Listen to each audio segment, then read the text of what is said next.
In Grand Theft Auto 6 news, GTA 6 will not, I repeat, not save the struggling games industry, experts say.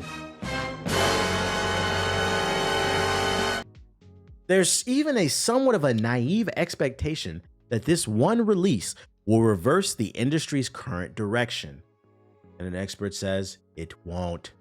Rockstar's Grand Theft Auto 6 is expected to be, by some accounts, the most important release in the history of video games as it relates to helping the video game industry rebound. But GTA 6 is not a magic bullet and cannot solve the wider issues within gaming as it relates to health and stability, according to analyst and NYU Stern professor Juice Van this nigga sound like a Castlevania villain. I don't know. My bad, dude. He told IGN that people should not look to GTA 6 to address the wider, more systematic issues impacting the video game business. Every time a sub returns. Shout out to Savan Rain with the sub. Appreciate it. Into oblivion. GTA 6, of course, is expected to have a gargantuan debut, with one firm modeling sales of 40 million in revenue of 3 billion in the first year alone.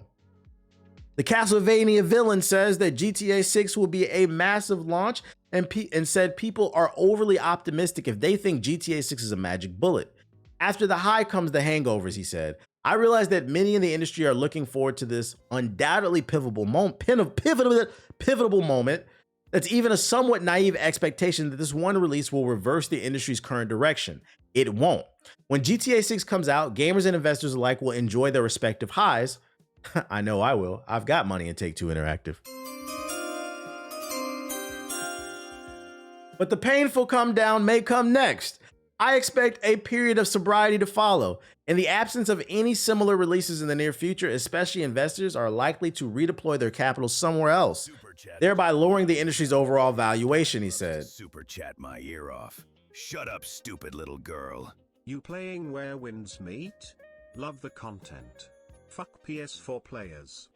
Shout out to Doberman Squad with the $5 super chat. No, I'm not playing Where Wind Meets. That one doesn't interest me.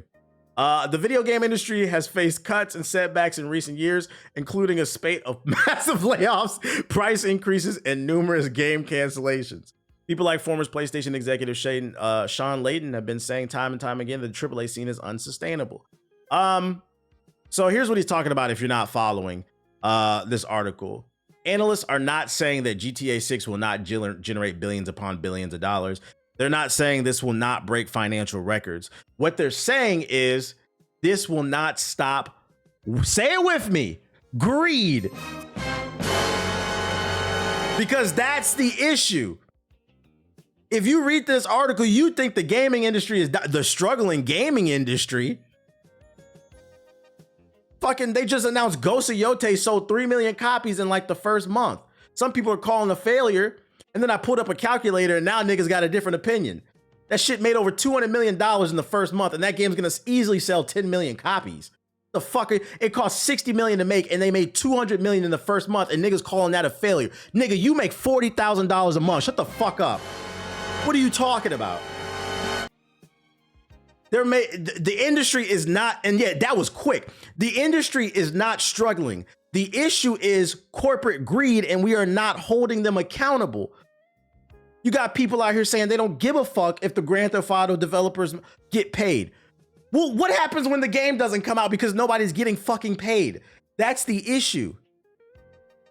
And I'm gonna keep stressing this shit. Pay what you owe, nigga. The price of living is going up, the cost of living, but wages are not. The issue is those at top are taking bonuses. The CEO of Bungie got 25 cars. Nigga, why? Andrew Wilson, the CEO of EA, made $30 million. Why? Why do you need that much fucking money? It doesn't make any sense. So what they're saying in this article is, yes, GTA 6 is scheduled to generate unfathomable amounts of money, but the layoffs won't stop. And that makes some people think the industry is in some type of bad shape when it's not. The issue is they want to increase their profit margins and not pay people. It's a simple solution. A, pay developers and also make smaller scale games. This will allow people to become more creative And also, if the game fails, you don't take as big of a hit. But when every game is $60 million, $100 million, $200 million, you're more likely to get a Concord on your hand. When your game costs $200 million to make, you have to make $200 million just to make a zero, just to break even. You got to sell a. So like, yeah, for like Concord, that was a massive failure because it cost so much to make, which means they had to make so much back. But for certain other games where I think they said only Expedition 33 took like 50 million. Expedition 33, I think that sold 3 million already in the first few months. They're fucking fine. They're making good money. And the worst part is when I talked about this on a previous stream, I think some of y'all got it for the most part. But then there were some people in the chat, I saw it. I don't give a fuck, bro. I don't give a fuck. Yeah, you say that until you become, I'm not gonna lie. That's such a little kid ass take, bro. I don't understand. You complaining at your job that you don't make enough money and then you also cool with somebody else, man. That's why we all suffering. There's no fucking class consciousness, bro. Do they think this because it looks more attractive to investors? Yeah, the unfortunate thing is that profit is above everything else, at least here in the United States. That's why why do we have health insurance companies putting profit before everything else? That's why they deny so many different deductibles. Because they're more worried about keeping money in their pocket, because if they're actually helping people, they're going to lose money. Profit is put before anything else, and that is the problem. It gets to a certain point where you have to ask yourself, are we happy being a $50 billion company, and how can we sustain this? You can't, there's only so much resources to extract. You are closer to becoming homeless than becoming a millionaire or a billionaire. Most people are 1 to 2 missed paychecks. Yeah, the average American has $500 or less in their bank account, bro. Concord costs more than the Avengers movie. I don't know how the fuck that happened. I'm gonna be honest. But like I've been preaching, the real solution to this is there needs to be smaller scale games. Games that are 10 to 15 hours long, new characters, new IPs that don't cost a shit ton of money, but they keep making these fucking, we just went over it. The new live service Horizon game, that's going to cost a lot of money to make. MMO is hard to make because there's a lot of moving systems and parts. You have this character creator, this big, massive world that people explore. You have to optimize that. Then on top of that, you're going to have like 100 plus people on one server, maybe 1,000. Like that shit is hard to make. That costs money. That's why they're putting that shit on mobile, because they're gonna microtransact the fuck out of it, bro. What convinced them to spend that much money? And that's another question too. That's a great question. Well, we know the answer. Fortnite. Fortnite has done more damage to the gaming industry than a lot of us would like to admit. The success of Fortnite was a good and a bad thing because it brought gaming into a new level of, what's the word? It brought a new level of new eyeballs to the gaming space, but it also brought a new level of greed. Because once, and it's specifically Fortnite, PUBG was successful, but Fortnite with them skins, oh my God. When investors saw how much money that shit generated, that's when we started getting all these live service games versus just moving on to stuff, bruh. Isn't it crazy though that Fortnite handles its microtransactions better than most games? And that's the funny part. They never get right what made that formula successful in the first place. They just see how much money it generates, and that's the problem. That's the problem with Suits, the lack of creativity. So like, I'm not saying that, understand when I say I'm blaming Fortnite, it's not coming from I'm not saying Fortnite was made with malice. I'm just saying we're still a victim of the success regardless. Especially at first you could crossplay with the tab. Real shit.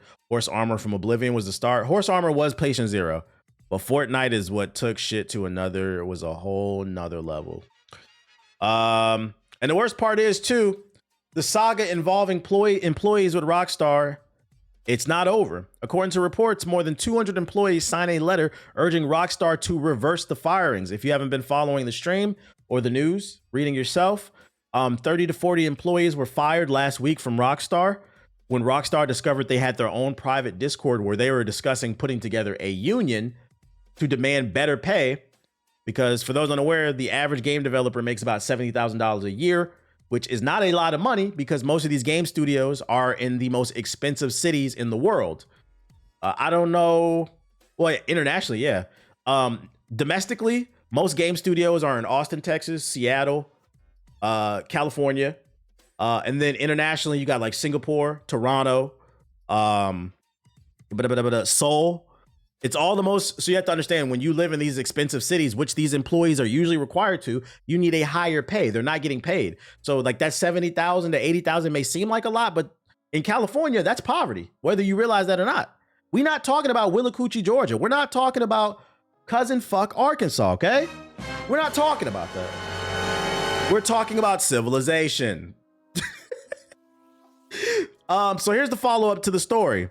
They all got fired, and the accusations against Rockstar is their union busting. Over 200 Rockstar North staffers have been spoken out against the recent firings conducted at the company's direction, calling them a blatant, unapologetic act of vicious union busting. The Rockstar Games union busting claims aren't going away anytime soon.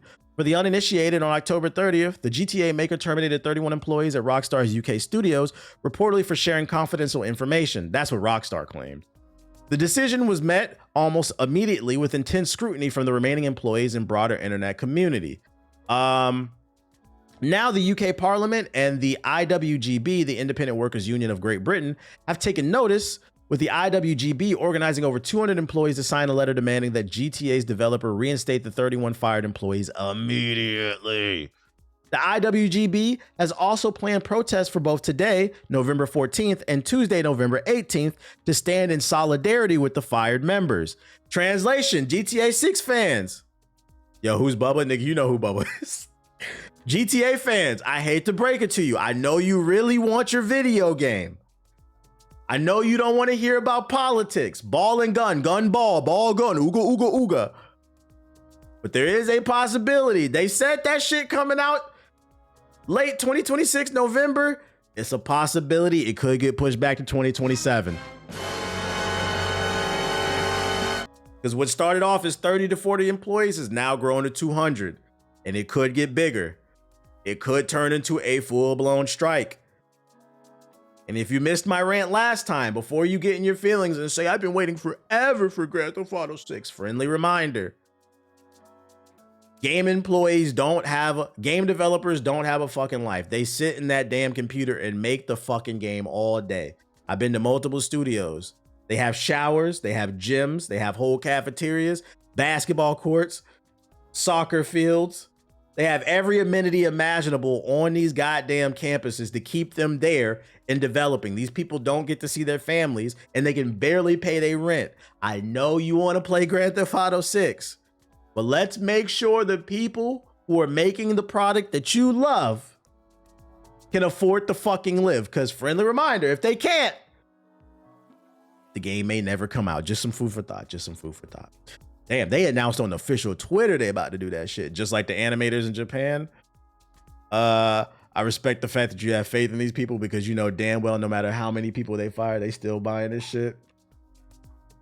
Well, I'm not talking about it coming out. I'm just talking about when it comes out. Sabretooth returns to mash my meat into a... Yo, shout out to Matt Got Sauce with the sub. I just saw a guy fall to his knees in Walmart listening to your live about this. Your name is iTroll. You're joking. You didn't hear that shit. Ain't nobody watching my stream at Walmart and fell to their knees. No! Fucking Grand Theft Auto, no! What am I do? But what I will say is, if it actually did happen, I would not be surprised it wasn't a Walmart. Ball and gun gamers love to frequent Walmart. I would not be surprised.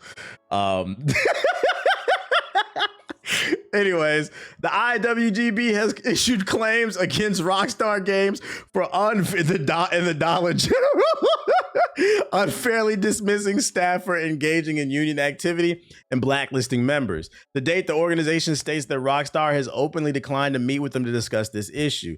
This is what's led to the open letter from over 200 employees and plans of protest.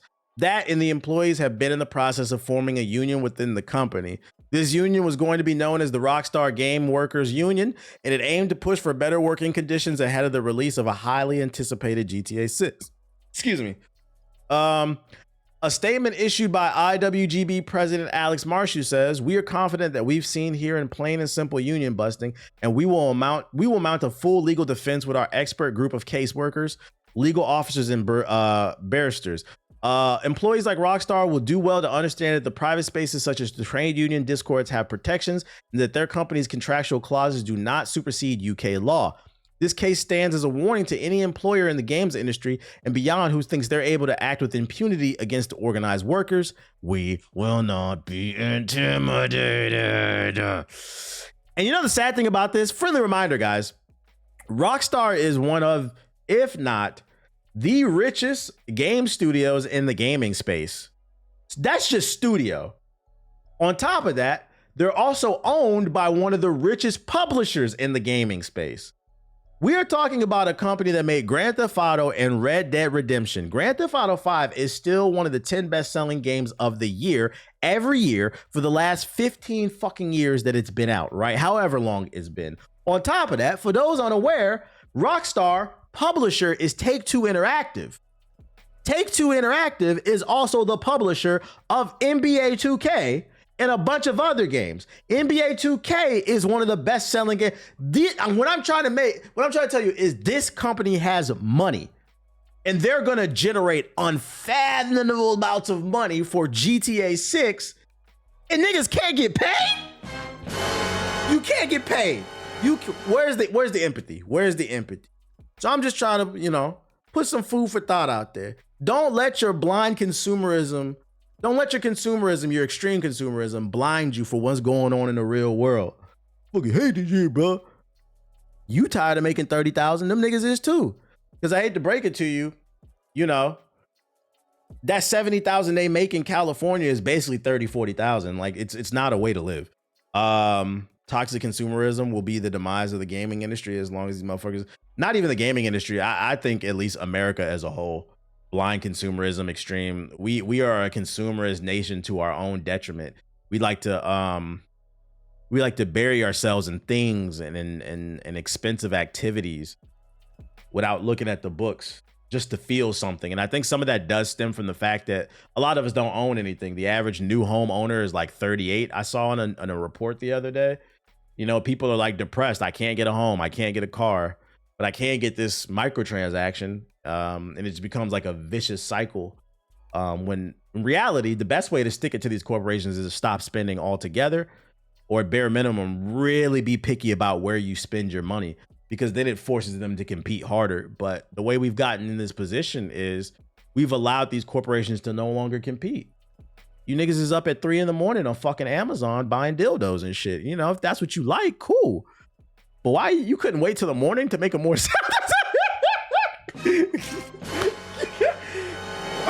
You couldn't wait till the morning when, make a more sound decision and think about the process and shit. Like, God damn, that's the Turbo 3000. That's the big, beautiful build. God damn, that's the Bubbinator. Like, off topic, but it seems they're going the route of reopening the investigation. So when they asked to release the files, they could use it as an excuse. Yeah, I seen. Unfortunately, bro. Y'all gotta chill, man. The Turbo Bubbinator, bro. Even things like Klarna that seem to be broken. Yeah, Klarna is a trap too. That is a trap to keep you in an infinite amount of debt and keep you stressed out. They always gonna be in your pockets, man. So yeah, that's the update on this story. This story is not over, because keep in mind, they are protesting today, the 14th, and then they're protesting again on the 18th. Don't be surprised if more people sign on, more people start to demand better. I'm not wishing it, but don't be surprised if it's a full-blown strike. If it's a full-blown strike, you ball and gun gamers, y'all gonna have to wait. Did y'all know 70% of millennials are homeowners in China? Yeah, I read there's no homeless people in China. It's because the government subsidizes a lot of things. They invest more in their people. There's good things going over it. A lot of times with the American propaganda, people fail to realize in America we live in Ba Sing Se. They like to say China's Ba Sing Se. I think we're both Ba Sing Se. There's bad things that happen in China, but then there's also things that we can learn from them as well. You can learn something from everywhere. Shout out to the 50-year mortgages though. Yeah, there's no war in the USA. No war in the USA. Other Rockstar announcement, if you're a fan of Red Dead Redemption, and this is another example. When I saw this announcement, this made me think even more about what we just talked about how they're not paying the employees more money and allowing them to form a union. Not only do they have Grand Theft Auto 6, NBA 2K, and everything else, they just released Mafia under their fucking umbrella. They're now re-releasing Red Dead Redemption as a stopgap for GTA 6, which is going to generate more money. But they don't got money. This is a remake. They don't got money to pay people? Red Dead Redemption and Undead Nightmare are coming to Netflix, iOS, Android, PS5, Xbox Series, and the Switch 2 on December 2nd. Super chat, Mike. Shout out to Stupid little girl. Shout out to Andre Garcia with the super chat. Hope you're doing What up? Yeah, it's coming to Netflix. I guess that means you can just play it on your TV through the Netflix app or something, or mobile.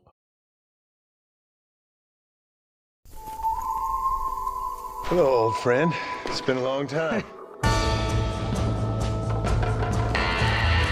This country is infested with all manner of scum. Good day, sir. All matters of scum. Look at me, scrambling around, half insane. Stupid is the word we use around here. Now I'm in charge.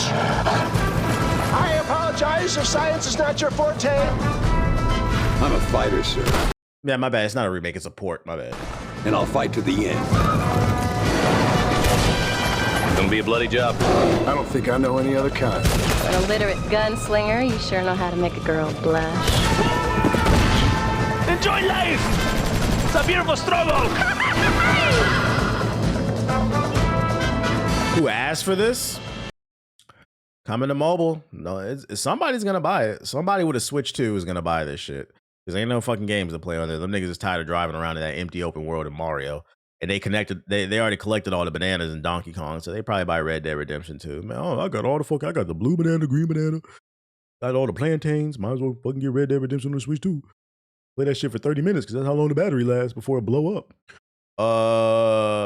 A Switch 2 game finally. Yeah, it's on mobile. You saying with the remote control? You gotta keep in mind on Netflix has a games division. When they say Netflix, it means within the Netflix app. So it'd be no different than downloading it on the iOS store or the Google Play Store.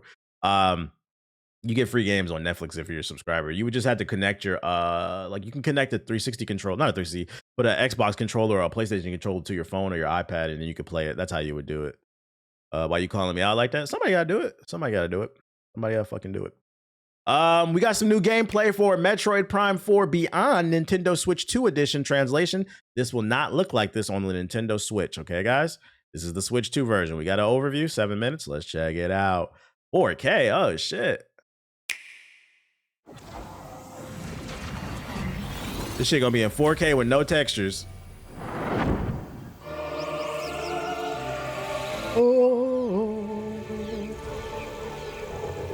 How many of y'all thought that shit was from Smash Bros? Explore a mysterious planet in this first-person adventure. Metroid Prime 4 Beyond. 4K 5 FPS. Me, I never played Metroid. When the Galactic Federation That's from Research from the Prime series. by arch-rival Silex, the lone hunter Samus Aran answers their distress call and becomes entangled in an unexpected disaster.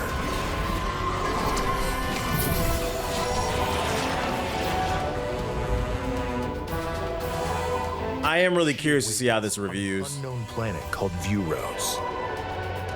Now, she must fight to survive the planet and find a way home.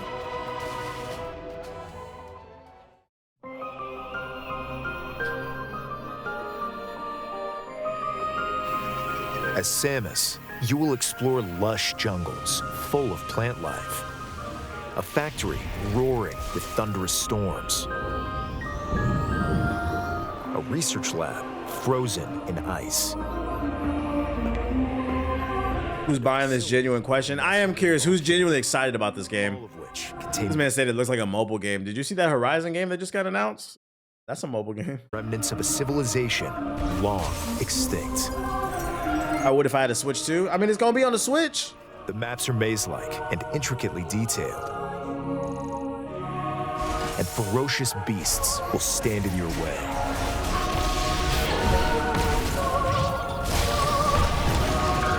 The key to exploration is the scan visor. I'm allegedly just gonna play this shit on my Steam Deck. Information from the environment. Why did this planet's civilization crumble? Yeah, to be fair, if you buy a copy of this game for the Switch, you are allowed, because remember, emulation is free. So technically, you could play this on PC in 4K. It would look better than even the Switch 2 version. Technically, I could argue technically the Switch version is the best looking version because there's no Switch 2 emulation. But there is Switch emulation, and I'd imagine it's going to look better than that. And remember, we all buy our games here, guys. We all buy our games. And what have they left behind? Could there be a... He said, yeah, I'm going to buy it. I promise, Nintendo. Scan various objects to collect and analyze information to find a way forward. Super chats just remind me how much Kitty Pryde loves to super chat. Shut up, stupid little girl. Are video games as subjective as music reviews? Yo, shout out to Dion with the super chat. Are video games as subjective as music reviews? To a degree. Me personally, I believe video games are objective up until a certain point, and then it becomes subjective. So to me, what I mean, video games are objective is what's an objectively good video game? To get to a 5 out of 10 for me, it's like, does the game run well? Does it run well? Are the visuals okay? Are there no bugs and glitches? Like, is it a fully functional game? At bare minimum, after that, to me, it's like a 5 out of 10. That's an objectively decent game. After that, when you get into that 6 to 10 range, then it becomes subjective. Then it becomes more about the gameplay loop and the mechanics. Every game, like I've always hated the argument that this game feels repetitive, so it's ass.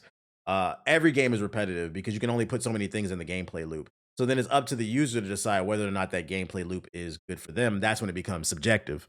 So yeah, it's a little bit of both, I think. Your core abilities include Samus. Yeah, like Mind's Eye is objectively an ass game because it's not functional. Power Beam, which can shoot rapid fire or charged. Highly accurate target tracking missiles. The ability to jump. Did they give Samus a BBL? Can a BBL fit in a spacesuit and turn into a little ball? That's the better question. And dashing while locked on a target. During your adventure, shout out to Bruce Leroy with the sub. Powers passed down on Vuros. Psychic abilities. What the hell? Direct the control beam's trajectory with the power of your mind. Did you ever end up playing Metroid Dread? Nah. Use the psychic glove. The last Metroid game I played is literally Metroid Prime 2. I've never been a big Metroid fan, to be honest. I just never liked it like that. The only games I've liked is Metroid Prime 1 and 2. Manipulate energy and activate machinery. By harnessing these abilities, you can access new areas. It's because with the Metroidvania games, it's a lot of backtracking. Even with this, that shit gets on my nerves after a while.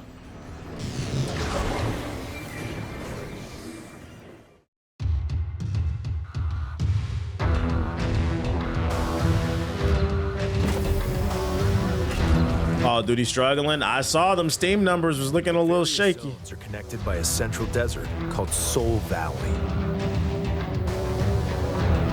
By obtaining Viola, a machine left behind by an ancient civilization, you can freely traverse the roadless desert as you head for each zone.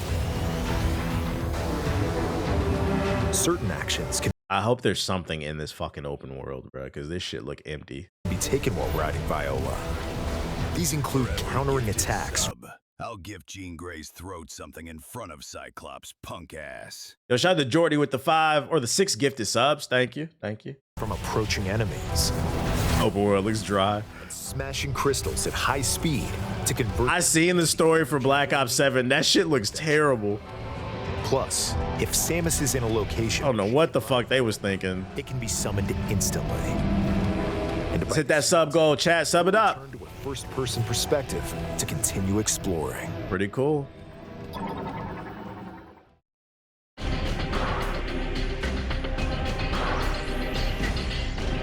Like Samus, some Galactic Federation troopers were also transported to Vuros.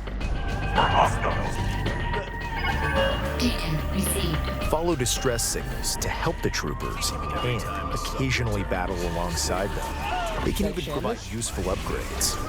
Teamwork is key if any of you hope to escape the planet alive. That was the story? I thought it was zombies. No, that's the story mode, the campaign.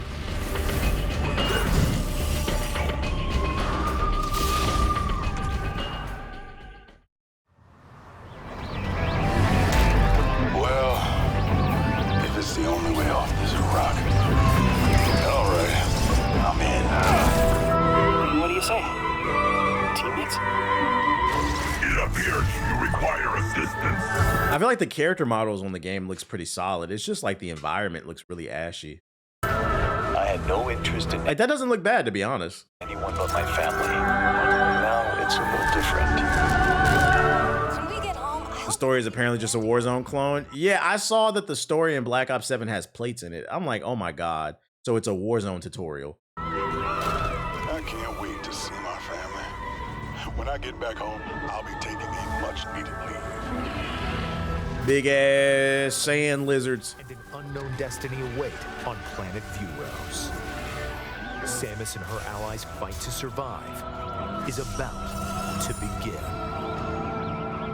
Metroid Prime 4 Beyond. Available December 4th, only on the Nintendo Switch 2 and Nintendo Switch systems.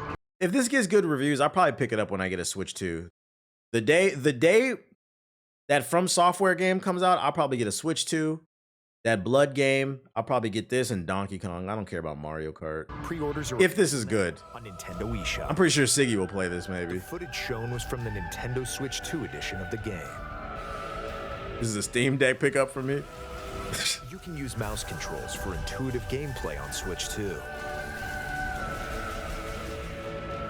I'm just curious if the shooting is satisfying in this. Two controllers to seamlessly swap between standard and mouse controls as you play.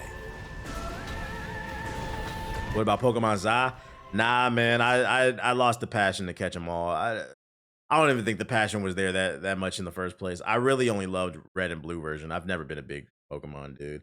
I played one every once in a while, but that formula is just I don't care. How much Kitty Pride loves to super chat my ear off. Shut up, stupid little girl. Shout out to RJ with the super chat. Support.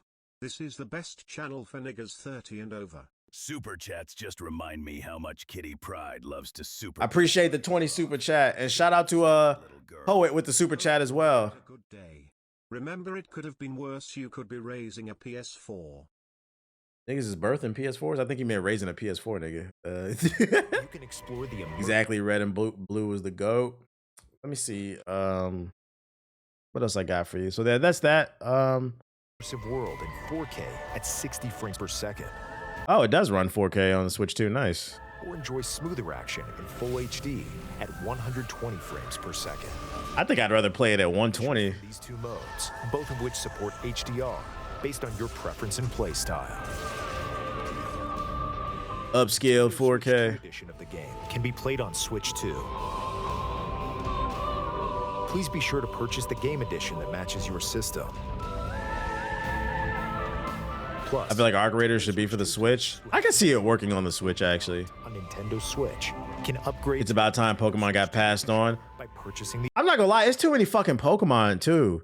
It was easy to catch them all when it was 100, 101, whatever the number was. Now it's like 1,000 of them. I be seeing videos of people doing Pokemon like trivia. I'd be like, what the fuck is that? Like a question mark Pokemon and shit like that. I'm like, what is this, man? It's too many to keep up for me, man. I'm old. I'm fucking old. Speaking of Call of Duty, because we were just talking about how shitty people were saying the campaign was, I seen a clip of the final boss. That shit looked terrible. Yeah, the OG 151. You're a YouTube member now, not a member of the X-Men. Yo, shout out to Dre Bush with the 5 gifted subs. Chill.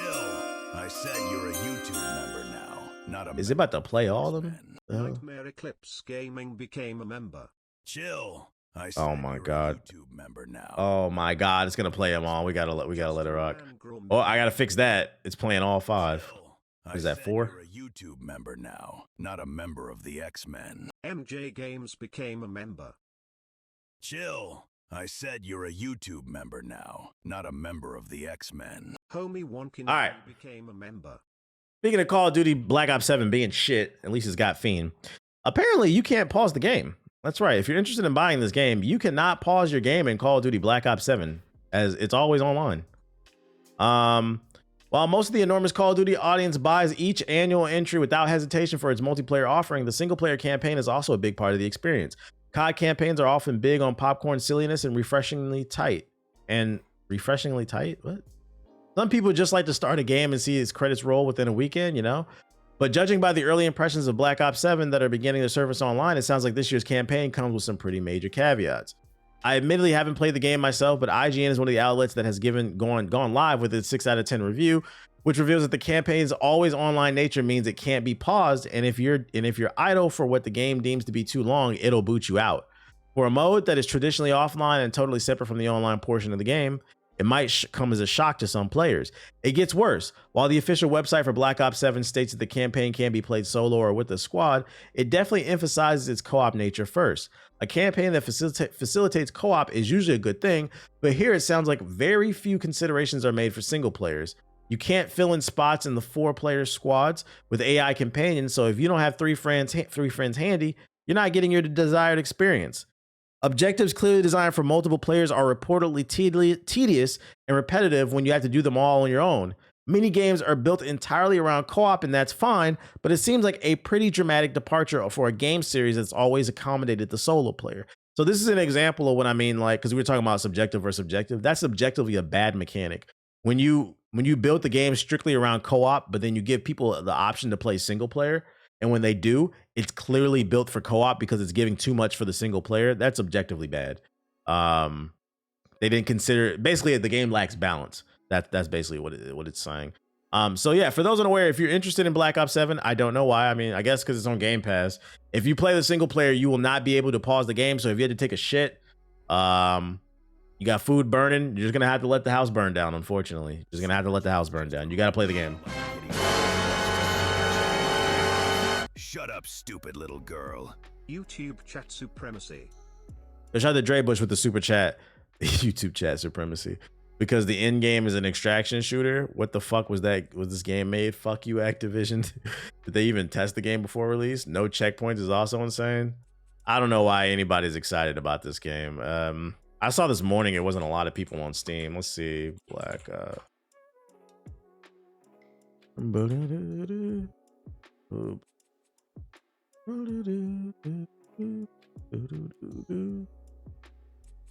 hell? I don't want to look at the reviews. I just want to look at the game. Oh, there it is right there. So viewer, oh, these are Twitch stats. Why is this showing me Twitch stats? Where's the game stats at? Oh, dude, Steam charts. There we go. Yeah, so right now there's 86,000 people playing. Peak 83,000 right now on average. Wait. This is Call of Duty. This isn't Black Ops 7. Where's the actual stats at, man? TeamDB. Wait, beta. Let's see. Just remind me how much Kitty Pride loves Super Chat my ear. I can't find it. Shut up, stupid little girl. You can get the co-op campaign. Forever. Black Ops. This is Black Ops 7 for you. Oh, dude, Black Ops 7. Maybe the stats aren't there yet. Yo, shout out to Jay Mitchell with the sub. You said this is Black Ops 7. Let's see. Oh,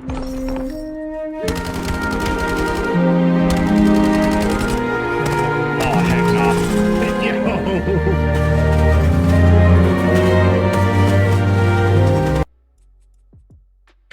This nigga hit a 360 no. I'm good off that. I'm old. I've been enjoying Battlefield 6. I'll continue to enjoy it. But hey, if you like Call of Duty, if you like it, we love it, man. More power to you. It's just not for me. I'm going to go about my day. I hope Call of Duty fans are enjoying their time on the game. Let's see. What's it looking like on Twitch? Arc Raiders is still at 100,000. Interesting. Okay, they're going crazy. Dispatch got almost 30,000. Where's Call of Duty at? At 126. Arc Raiders are still beating it. Interesting. Arc Raiders are still beating it. At least in Twitch viewership. I'm tired of playing games against the unemployed, man. The unemployed. Dispatch and Arc Raiders are both amazing. Good games.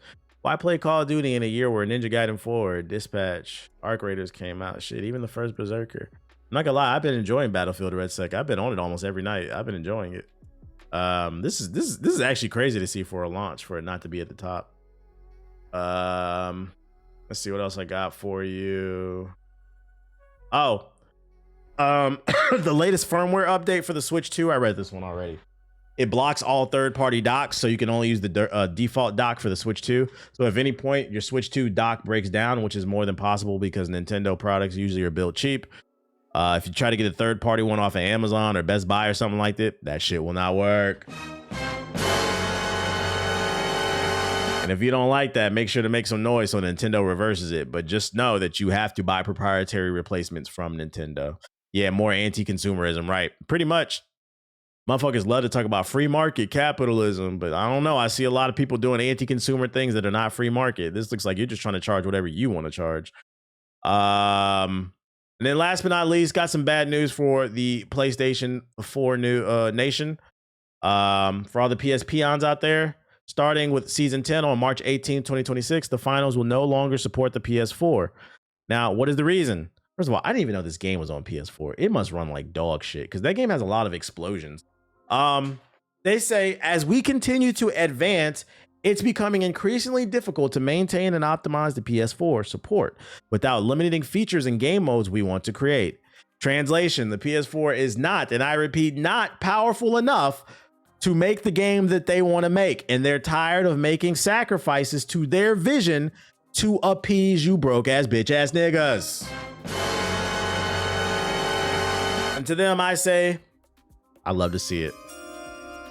Niggas thought I was making this shit up. The PS4 is holding gaming back. It is. Technology was meant to progress. If it didn't, we'd still be riding horses. We'd still be using candles. Let technology be what it is, okay? No way a console that came out 12 years ago. No way. Don't let the PS4. You're picking on us, man. You're picking on us. Why would you say that? I'm going in the sub box. I can't handle it. All right, what's going on in the sub box? Monarch Legacy of Monsters Season 2. This is about Kong or something? Just saw this on Twitter. Apparently you can invade people's solo story. I'm here from the YouTube chat and I'm going back to the YouTube chat. He just wanted to shit on y'all. I was playing the Black Ops 7 campaign solo and apparently you can just invade random people's games and speak with them. What? Razor. Son of a bitch. Where is he now? The team hasn't seen him in hours. Marshall believes he fled Japan. Goro Majima? Is that you? Why are you in my game? I don't know who you people are. That's fucking funny. Shit. What the fuck? Who are you? Shout out to Black Ops 7 doing what it do. What up, Ethos? Are you getting Black Ops 7, Ethos? You gonna be there with Siggy? Who are you people? Zootopia 2. Zootopia 2. Black Panther 3 leak. I'm gonna watch that later. Actions of Creation, the official return to Vera. What is this? Sir, don't insult my intelligence. I feel that. Don't expect a conversation about Black Ops 7 on the next podcast. I don't think anybody's playing it. Donkey made a video about Knack. When they make a Knack 3, man, we need that. That was the real PlayStation exclusive. Knack 3. Man Eater, official mobile teaser. Oh, shit, it's coming on mobile. 4-leaf builds? What?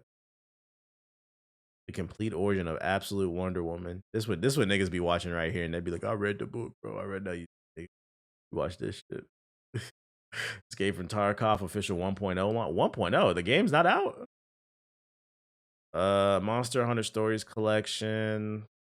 Code Vein 2. Noah trailer. I don't care about Code Vein. Arc Raiders Stella Montis. Oh, new map in Arc Raiders. Where the Wind Meets official trailer, launch trailer. I'll entertain. Oh, Metroid Prime 4 hands-on time. The abilities are more than a gimmick. Let's see what the streets are saying. All right, let's check out the chat. Did I already talk about the Steam console? Yep, 3-4 days ago when it was announced, and I uploaded a video. Vera was once a world of abundance. Great empires flourished and spread across endless seas. Its people. What are you doing? Your people. Carved kingdoms from wilderness. He needs a hug. Daring any You're okay, buddy. That lay between.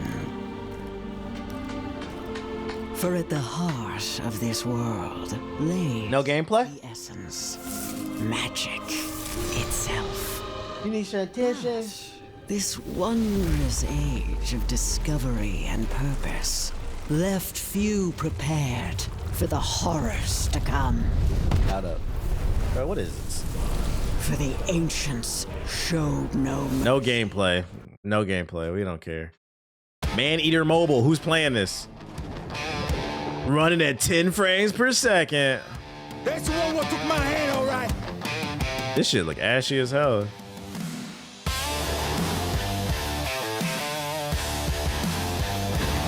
What's going on with Fable? I don't know.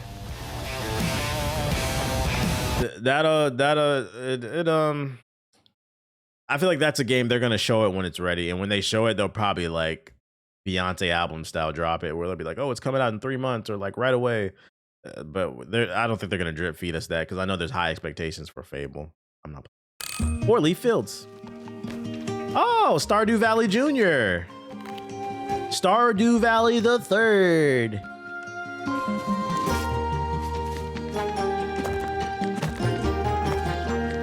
Niggas be like, I'm about to get that Steam machine. They gonna play this shit right here.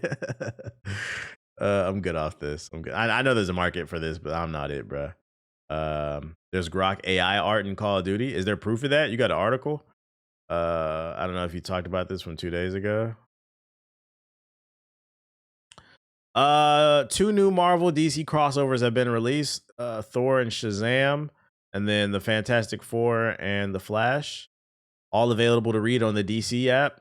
Oh, I'm not downloading that fucking app, bro. We might look for a legit version. I'm not a fan of Thor or Shazam, but maybe I would read the Flash. And I like the Flash. I don't really care about the Fantastic Four. These ones aren't really doing that much. I started playing a platformer called Mr. Sleepy Man. It's about Full Cell-ish, but it's obvious the crew grew up with the GameCube as his past. Is it good though?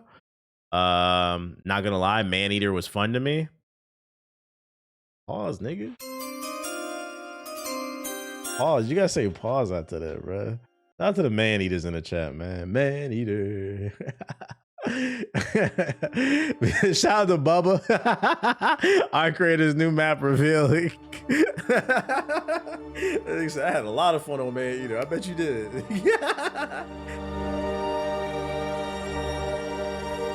Trying to see what that about. Even the boldest raiders fell silent the moment we uncovered Stella Montis.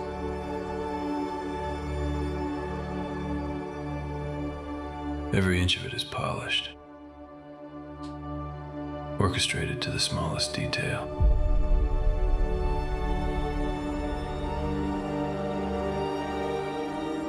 Who's ready to go here? Yet the place sends shivers down your spine.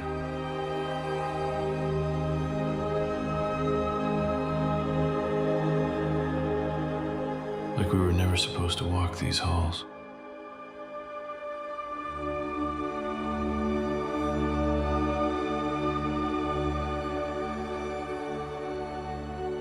Oh, is that voiceover AI generated? That I don't know.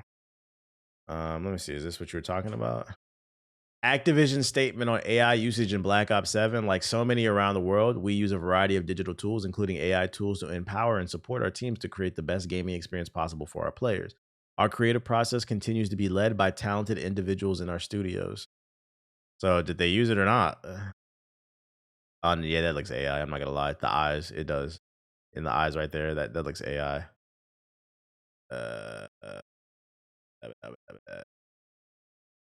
Yeah, that does look like it. It does look like it. Which is interesting. This is a translation for we want to get the game out as quickly as possible every year, so we're cutting corners. The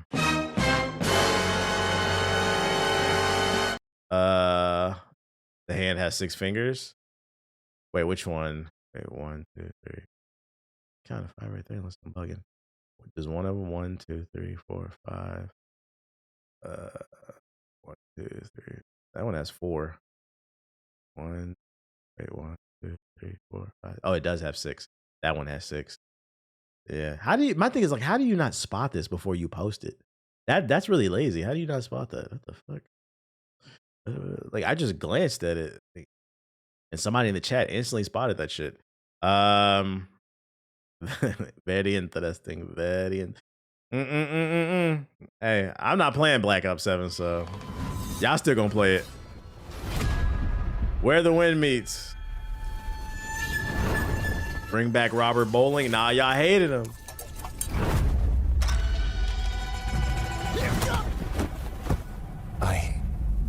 I don't. Do you know the road up ahead? Who are you? Same as you. A wanderer.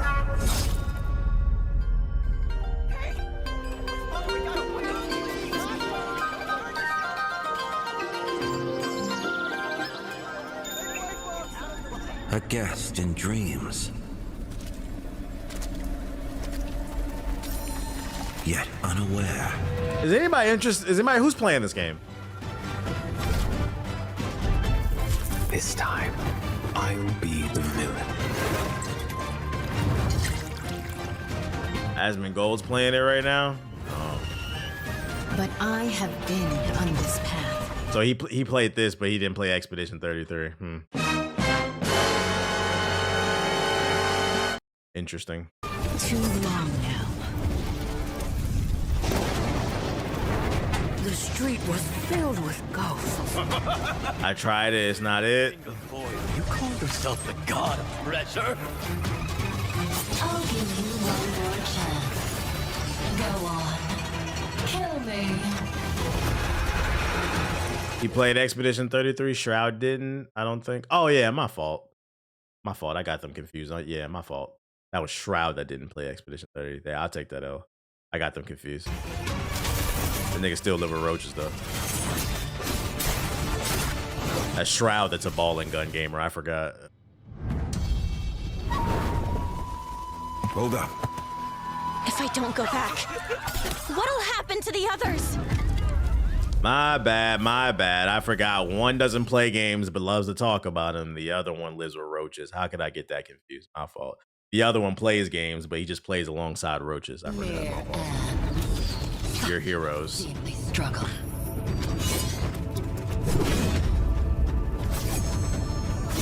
You've got a sword, wife. So why can't you save her?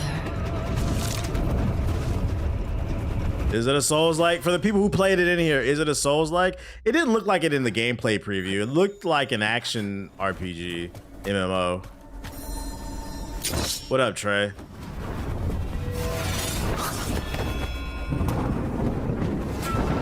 Nah, it's an action game. Are y'all satisfied with the experience?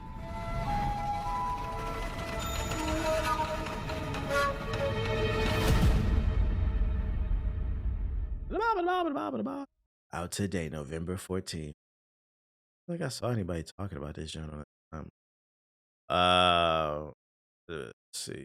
It has difficulty settings, so not difficulty settings in an MMO. What? Really? So we're almost a month into the It has been 18 Let's see what the street's saying. Since the last Metroid Prime. Nintendo has not produced one since Metroid Prime 3 Corruption, so the question lingering around the announcement of Prime 4 has been, does anyone still know how to make one of these? A lengthy hands-on ahead of its release in December reassured me that Retro Studios has the look and feel of Metroid Prime well in hand, but more importantly, has its objective marker set on expanding the world with new psychic powers that feel just as natural as Samus's other abilities. Samus is now Jean Grey.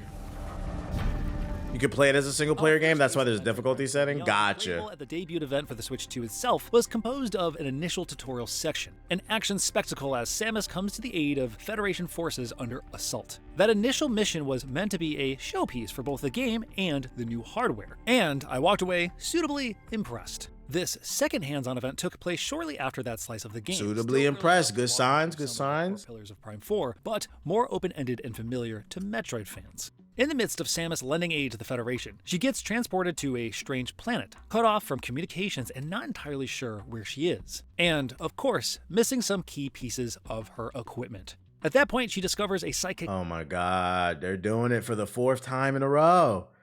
You start the game off and lose half your weapons. What the fuck, man? Stop doing that. That was that. That's why I've never been a big fan. I can only play Metroid every once in a while. Every game. The world's greatest fucking bounty hunter loses all her weapons and you spend the half of the game finding them, bro. That's fucking annoying. Crystal, which fuses itself to her helmet. It's a Metroid staple. It's fucking... Why can't we start with all the abilities from the last game and then we get some new ones? Just make us learn how to use the new ones. With the planet's technology. The Lamorn, an ancient race native to the planet, believes Samus is their people's chosen one, as the crystal chose to fuse itself to her. So, in a way, similar to how Samus has traditionally found Chozo artifacts that augment her suit, now she's finding psychically imbued Lamorn power-ups. It's familiar territory for Metroid Prime. Samus isn't quite starting from zero this time. With the crystal comes a Psychic Beam, Psychic Hyper Beam, and Morph Ball abilities, but she's lost everything else. More importantly, she's gained a new Psychic Visor, which pulls double duty as both the scanning visor from the old Metroid Prime games, as well as the interface for many of her... Jedi Survivor did so well to keep the open... Yeah, like the opening mission in Jedi Survivor was great, because right off the bat, you were like, oh, okay, you started off where the last game finished, and then you get even more powerful. That shit is great. And the game is still a solid challenge because you're now fighting more enhanced enemies. So that's how you keep things challenged, just keep amplifying everything. Snappy new psychic abilities. This makes sense. Yeah, make it to where the enemies adapt to her. Moving objects with your mind, aka your line of sight, instead of your arm cannon. You even see her raising her left hand to her temple in a classic Professor X gesture. And this sense of psychic power is accented by the only other speaking character in the demo commenting on how objects seem, from his perspective, to be moving by themselves as you manipulate them through telekinesis. How'd you do that?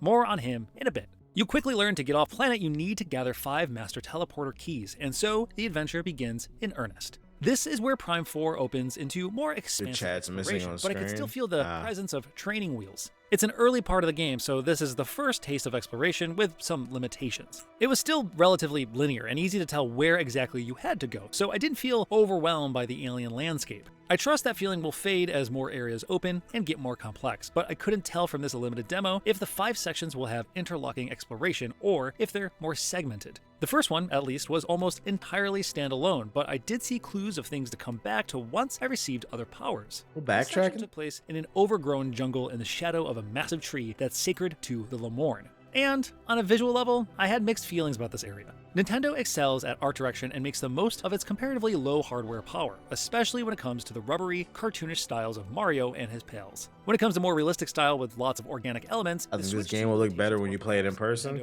especially on the Steam Deck. With realism are more apparent. The jungle looked merely fine, with overgrown brush mostly along the edges of flat dirt paths. There are moments that it looks surprisingly great though, like when you navigate through vines as a morph ball and get to see the organic elements in a tightly controlled space, or viewing the sheen of a calcified resin that blocks certain doors. It's not a bad looking game by any means, but attempting a realistic art style for a familiar biome like jungle invites unflattering comparisons to PS5 and Xbox Series XS games. In this initial section, enemies were mostly minor nuisances, and the emphasis was on exploring, learning about your powers, and acquiring a few new ones. Finding a missile power-up lets you crack through the resin, but you also get psychic twists on both new and old powers. You can grasp a psychic mote of light with your mind and then toss it into a receptacle to power up a door, or move elements. Looks like Halo Combat Evolved in the jungle. That element adds a twist. Campaign Evolved powers and gives you that much more reason to flip into your vision mode and see what you can interact with. One power. So far, I'm getting the vibe that it's looking like a good game. A little safe, but it's looking good.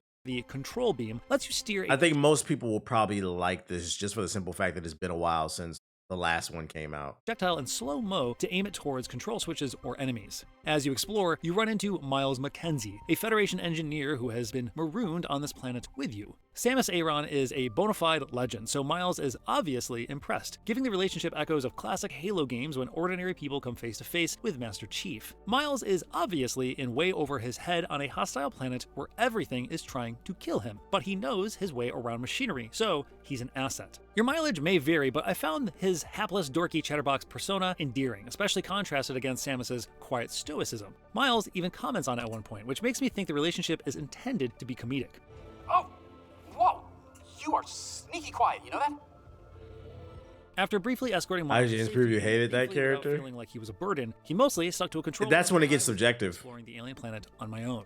The demo culminated in a boss battle against Carvex, an aggressive sentient plant. The fight started by using your weapon to cut through weak points in the vines, but as more appeared, you had to use the control beam to cut through several sections of its vines near simultaneously, which couldn't be done through normal fire, all while dodging its swinging and swaying tendrils. It was an exciting combat puzzle in the way the Prime games have excelled, and I was pleased to see that scanning it treated me to a little bit of extra story context, informing me that it had been rendered unable to communicate by fusing with a Metroid. The prize for defeating Carevax was another new power, the Psychic Bomb, which ordinarily operates like a standard Metroid Prime bomb, but can be charged to create a floating version that can be grabbed with your mind powers just like the Psychic Motes. That lets you activate switches remotely, which then allowed me to open a transport pod. What lies beyond that is a mystery and will be until the game releases on December 4th. What I've seen so far, though, feels promising enough to fuel my anticipation. Nintendo and Retro Studios appear to understand the fundamental core of what makes a Metroid Prime game, with satisfying exploration, tense combat puzzles, and meaningful new abilities that change how you look at the world. The long wait is finally